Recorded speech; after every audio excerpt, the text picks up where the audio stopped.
नसीरुद्दीन साहब, सारे लोगों के नाम लूंगा, देर हो जाएंगी। पहले देर आए 10 बजे तक की, अब देर में बचा कितना भाई? खुर्चन बची हुई लोग 25 मिनट की, और मेहमान लोग हैं, इनको भी मुखातिब करना है। और आखिरी खुर्चन शायद जरा खाए तो मजेदारी रहती, शायद नहीं। हालांकि पहले पहले अच्छा वोटे मिल गए, मगर खुर्चन भी कम नहीं रहती बाबा। 10 मिनट बोलूंगा और 10 मिनट इंशाल्लाह तुम्हारे जमीर को जगा डालूंगा। और 1984 याद रखो, कारवान ने हिंदुस्तान में एक तारीख बुलाई थी। न जानो तुम्हें नहीं मालूम, मैं तारीख बयान करता हूं, सुनो। लायक अली चीफ इलेक्शन एजेंट सालार मिल्लत का था, और मुस्तैदपुरा ड्यूडास स्कूल में जब इलेक्शन की रिपोलिंग हुई थी बीजेपी वालों की शिकायत पर कि मुसलमान बच्चे 9% पोलिंग किए हैं, ये बोगस है, फला है, तो रिपोलिंग हुई थी। रिपोलिंग जब होती है तो फिर दूसरे ही दिन फिर पोलिंग करना पड़ता है, रातें रात चिट्ठियां बांटना पड़ता है, रातें रात वोटरों को समझा कर बूथ पर लाना पड़ता है। इतना मुश्किल मरहला हम लोगों ने तय किया। ये सारे वसाइल नहीं थे, यूट्यूब नहीं था, फेसबुक नहीं था, लेकिन दूसरे दिन भी फिर रीपोलिंग में हमने 95% वोट कराया। अब सुनो कहानी। फिर दोबारा बीजेपी वालों ने कंप्लेंट किया तो रिपोलिंग फिर रिपोलिंग हुआ। सारा मिलत आकर रहमत भाई की दुकान के बाजू कुर्सी डालकर बढ़ गए थे। किसी की बात नहीं जनी थी कि कोई अखियार वहां पर खड़ा न रख सके। चुनाते दूसरी रिपोलिंग में भी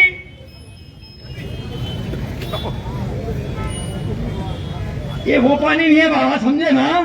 आबे जमजम है, दुनिया कायनात का अजीम पानी से तो शिफा देने वाला।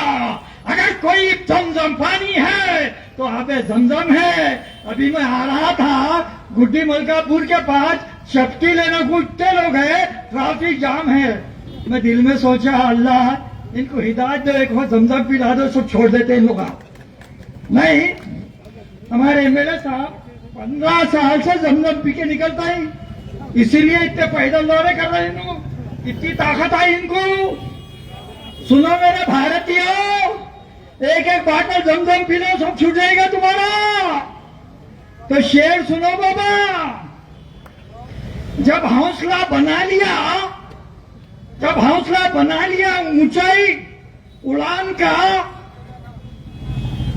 जब फैसला बना लिया ऊंचाई की उड़ान का, फिर देखना फुजूल है कद आसमान का।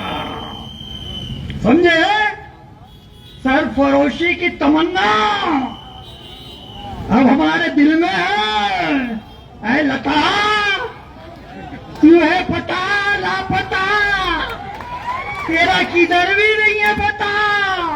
तू किधर घूम रही है, किधर जा रही है, किसी को नहीं पता। किधर हो जाएगी ये किसी को नहीं पता। तू है एक हवा का तिनका, अरे चट्टान आके टकरा गए, नायक छद्र जमूरिया वेंकैया नायडू टकराए, बड़े बड़े सूरमा टकराए, पाश हो गए। तू किस खेत की मूली है बेटा? सरफरोशी की तमन्ना अब हमारे दिल में है। देखना है जोर कितना बाजुए खातिर में है।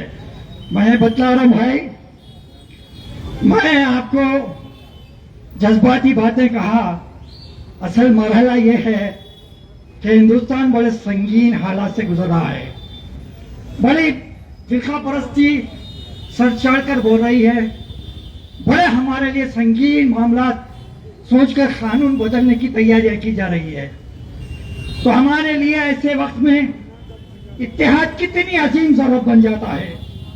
और इत्तेहाद के साथ ऐसा एक अजीम लीडर जिसको हिंदुस्तान नहीं बैनुल अक़वामी हैसियत से पहचाना गया, और उसकी पहचान दिलाने में शहर हैदराबाद के अवाम ने, हिंदू मुस्लिम सिख ईसाई ने, बिलखुसूस मिल्लत इस्लामिया ने उनको जो ताकत दी असदुद्दीन अवैसी, अकबरुद्दीन अवैसी को, वो ताकत को दोबारा इतनी अजीम इतिहास से बड़ी बनाकर देना है ताकि ताकि आने वाले हर मुश्किल हालात में हम मुकाबला कर सकें।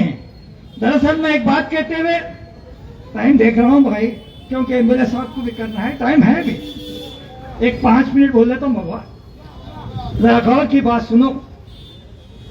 बहुत जिद है, बहुत जिद है, मोदी को वार्निंग बेटा, बहुत जिद है तुझे, आज सर पीड़े तूफान, मुझे भी जिद है, तुझे पार करना है, करेंगे ना, पार करेंगे ना तूफान को। तो ये हिंदुस्तान में दस्तूर को बदलने वालों के खिलाफ, एनआरसी सीएए लाने वालों के खिलाफ, मुस्लिम मसला में मुदाखलत करने वालों के खिलाफ, एक्सान सिविल कोड लाने वालों के खिलाफ अगर हमें सफ़े आरा शीशा पिलाई हुई दीवार की तरह खड़े रहकर उनसे टकराना है, तो मजलिस इत्तेहाद मुस्लिमीन के उम्मीदवार न सिर्फ तेलंगाना बल्कि जहां जहां पर लड़ रहे हैं, बिहार में, महाराष्ट्र में, उन सबको कामयाब करना है। मेरे भाई और एक नुक्ता कहूंगा, ये हमारी लड़ाई जो कर रहे हैं लोग, मुसलमानों की लड़ाई है, अखिलतों की लड़ाई है, मुसलमानों का खून बहेगा, नदियां बहेंगी, नहीं बाबा, वो गाजा 80 लाख लोगों का मुल्क है, सारी दुनिया एक होकर, जालिम एक होकर बम मार रही, यहाँ हम 30 करोड़ है दे बाबा, एक को कितने भारी नहीं बोलूंगा मैं, मरता क्या नहीं करता। हाँ, ये जंग जो इंतखाबी जंग है, ये जंग लड़ो या मरो की जंग है। सियासी तौर पर कह रहा हूं मैं, एक वोट तुम्हारा जाए नहीं जाना चाहिए, 1984 को डालना चाहिए, 95% वोट डालना चाहिए। और ये लड़ाई में हमारे साथ सारी हम लोग ही नहीं है, सेकुलर करोड़ों हिंदू लोग हमारे साथ है। जितने लोग जेलों में गए हुए हैं, ईडी तो मारी धावा, सीबीआई मारी धावा, इनकम टैक्स मारी धावा, कितने लोग मुसलमान है भाई उसमें? अरविंद केजरीवाल कौन है? शिवो सोरेन कौन है? सिसोदिया कौन है? आप पार्टी के लीडर कौन है? ममता बनर्जी वहां पर बंगाल में कौन से लोग हैं? सारे हिंदू लोग हैं। क्या ये बीजेपी इनकी दुश्मन और ये लोग बीजेपी के दुश्मन नहीं है? कहे हिंदू लोग दुश्मन है, हम उनके साथ, वो हमारे साथ है, ये जंग जीत कर रहेंगे, भारतीय जनता पार्टी का सफाया करके रहेंगे। कामयाबी तो हमारा मुकद्दर बन चुकी है, अल्लाह ने दे दिया है, लेकिन कामयाबी को अजीम तर कामयाबी बनाएंगे। ऐसे कहते हुए अपनी तकरीर को खत्म कर रहा हूँ।